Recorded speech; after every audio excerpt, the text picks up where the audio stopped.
आज हुज़ूर सल्लल्लाहु अलैहि वसल्लम की यौम विलादत के मौके पर इक़रा उर्दू प्राइमरी स्कूल तालुक़ा मुखेड़ ज़िला नांदेड़ की जानिब से सक़ाफ़ती प्रोग्राम का इनेक़ाद किया गया, जिसमें तलबा और तालिबात ने अपने खूबसूरत लबो लहजे में प्यारे नबी सल्लल्लाहु अलैहि वसल्लम की शान में नात कलाम व आपकी सीरत पर तकरीरें पेश की।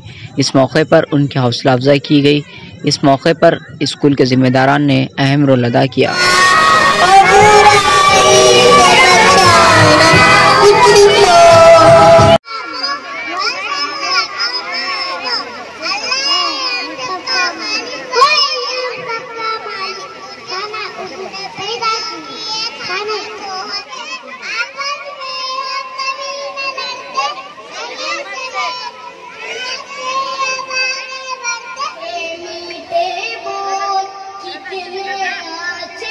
रज़ा करो।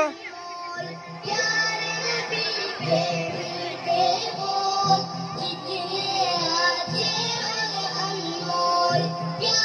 नबी के मिलते बोल, इतने